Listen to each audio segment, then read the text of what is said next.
la pelletteria napoletana e tutti i falsi luoghi comuni che mi vengono in mente in questi minuti. Sigla!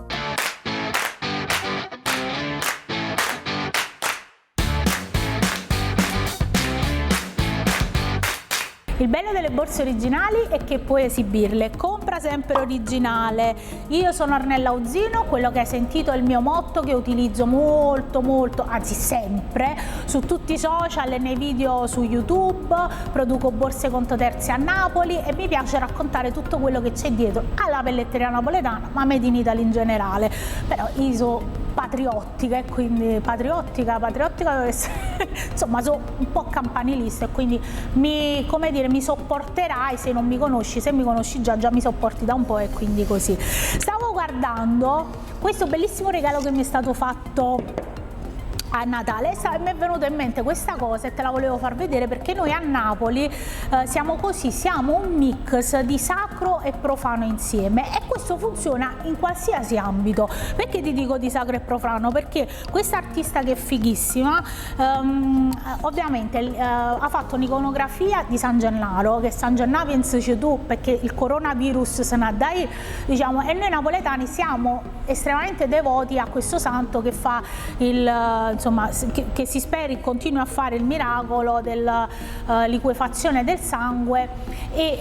dicevo profano perché viene ovviamente prodotto poi da un brand che si occupa poi di sviluppare, che ne so, i corni o tutti gli amenicoli vari che si utilizzano per scacciare via il malocchio, comunque la peste e tutto il resto. In questo caso del coronavirus, se non è peste più o meno siamo là, abbiamo questa pandemia, quindi speriamo che i santi abbinati a tutta quella che è la scaramanzia popolare aiutino a portare un po' di cose buone e non tutte queste cose negative se le porti con sé. Detto questo, perché ti dicevo che la pelletteria napoletana ha questa doppia valenza? Ho fatto un altro video in cui ti ho parlato di tutti i brand che producono a Napoli e quindi c'è stato molto clamore. Come dire, io do per scontato certe cose, però in realtà poi mi rendo conto che tanti tasselli non sono messi a posto giusto. Quindi sì, a Napoli producono tutti i brand del lusso, tutti o quasi tutti, ma quelli che non producono a Napoli non producono da nessuna parte, o quelli che adesso non producono a Napoli comunque in un periodo storico hanno prodotto a Napoli. Quindi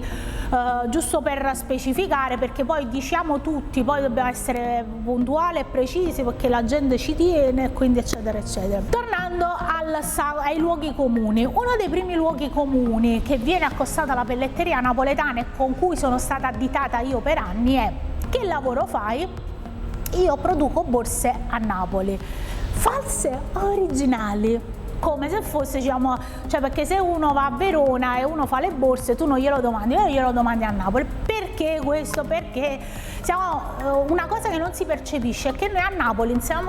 forse non siamo neanche bravissimi a produrre il pezzottato, l'originale sì, il fake insomma, ma siamo bravissimi a venderlo e vendiamo anche l'immagine che siamo i numeri uno a vendere, perché noi a vendere, come dire, l'aria, come insegnava Totò, a vendere la Fontana di Trevi siamo maestri, perché noi siamo eccellenze nel bene e nel male. Quindi abbiamo portato per tanti anni questo brand che quasi qualche mio conterraneo si è portato con orgoglio come uno stemma in petto, sto fatto che siamo i numeri uno nella contraffazione, e non è così, detto anche dalla Guardia di Finanza e da altri enti. Quindi sfatiamo il primo mito: Napoli è la capitale dei brand del lusso, quindi qua si produce Dior, Gucci, Yves Saint Laurent, Chanel, Balenciaga,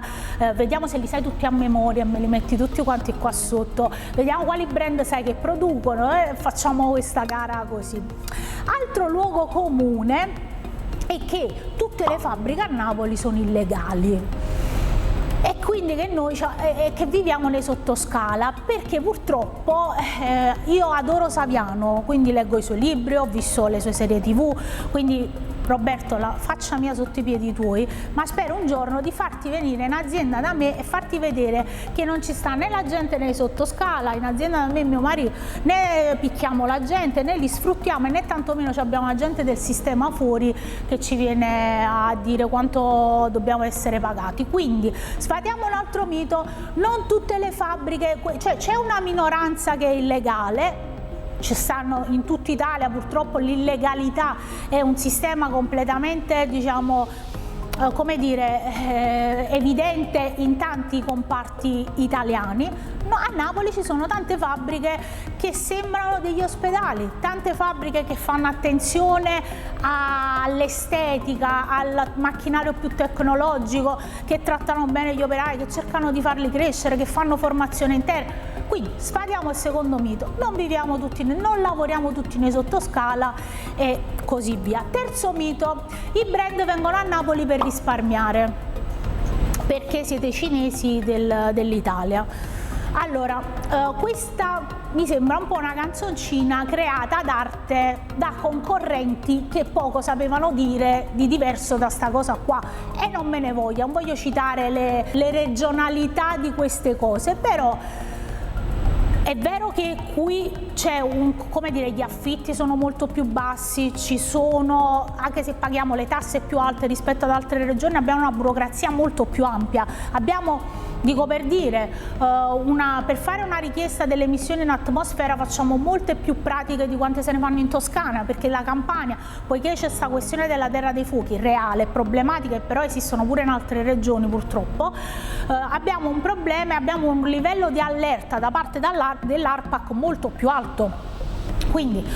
ci pagano di meno e quindi ci danno il lavoro qua. Quindi i brand sono così, fra virgolette,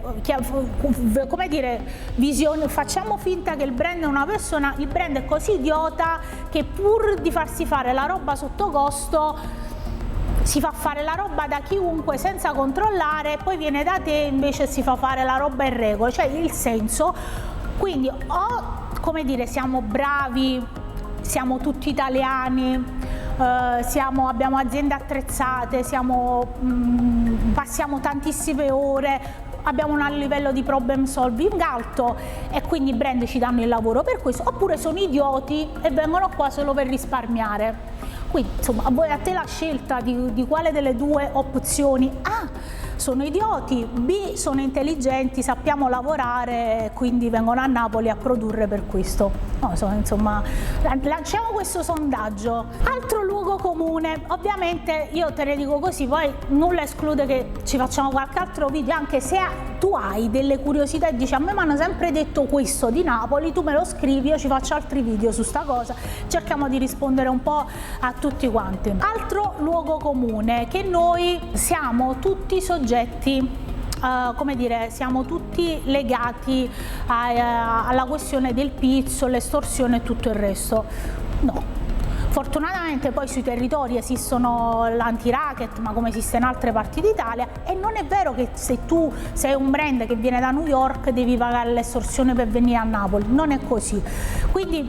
perché ti racconto queste cose? Perché vedi proprio il modo in cui te le sto raccontando, poiché la narrativa è stata sempre negativa, è stata sempre il giornale che prende l'evento negativo, lo spara in omnia visione su tutte le reti, su tutti i canali, a tutte le ore, intervista chiunque perché si dice che a Napoli hanno preso a quello e c'ha le persone a nero, quell'altro l'hanno arrestato, così, ma non si parla mai delle eccellenze, non si parla dei poli produttivi che si creano qua, non si parla di tutto l'indotto positivo che questo crea, e fra virgolette questa cosa in questo momento storico del coronavirus è ancora peggio, perché significa che noi siamo invisibili, siamo produttori, eccellenze invisibili, significa che se ci sarà un problema in Toscana e noi andiamo a gambe per aria, nessuno sa che esistiamo. Cioè, ed è una cosa paradossale. Questo volerti raccontare queste cose è proprio per portare alla luce che c'è bisogno di una narrativa molto differente, ovviamente. Quindi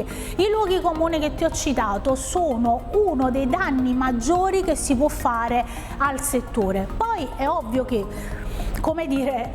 è inutile che ci nascondiamo, qui ci sono dei problemi reali, ma non credere che il brand del lusso non parla di Napoli perché ha paura della camorra, perché la camorra lo sa benissimo che a Napoli ci sta Pinco Pallino che produce per Dior o produce per Gucci o che produce, non è, cioè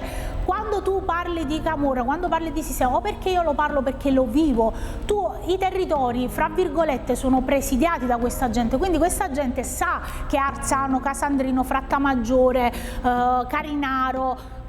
Casoria, Napoli Centro, tutte quelle zone là sanno che esistono queste realtà, non è vero che non sanno, e quindi è stupido dire che, il brand del lusso non vuole raccontare queste cose perché a Napoli ci sta la Camorra, è una scusa. Vero è però, e questo già l'ho detto in altri video, che una delle cose principali che dovremmo fare è metterci insieme e creare una sorta di comparto della pelletteria del lusso napoletana, della pelletteria napoletana, pure se fai i prodotti tuoi, dove ci autocertifichiamo, dove cerchiamo di parlare con l'ispettorato, con le ASL, cerchiamo di far vedere che non c'è tutto questo timore a venire a produrre a Napoli, che noi non abbiamo nulla da nascondere, che noi siamo semplicemente delle persone molto alla buona, che purtroppo delle volte abbiamo un po' timore di esprimerci, perché se noi diciamo che lavoriamo è come se ci dovessimo giustificare perché uno dice che noi siamo sfaticati, e quindi delle volte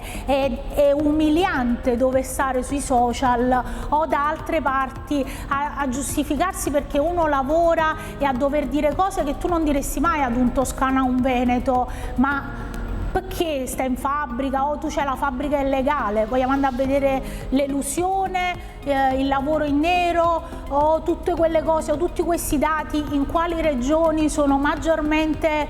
diciamo, i dati sono maggiormente alti. Allora non ci prendiamo in giro, purtroppo in Italia ogni regione, ogni situazione ha le sue particolarità, poi la pelletteria napoletana a seconda di cosa serve ha un ruolo, quindi può essere eccellenza se ci serve, che ci dobbiamo vantare, che abbiamo i fabbriconi e le cose fatte bene, fatte a mestiere, fatte in maniera sartoriale, perché questa è la nostra tradizione, e serve per sfogare ira e rabbia e cattiveria quando esce quel caso di un delinquente che va a finire su tutti i media e finiamo tutti quanti per essere additati come queste persone qua. Io mi sono un po' stancata, dico la verità, e forse neanche 500 video su questa cosa possono aiutare, ma io continuerò a farli, continuerò a rompere le scatole sui social, continuerò a chiedere a te, ad altre persone di condividere questo video, magari di darmi un mi piace, di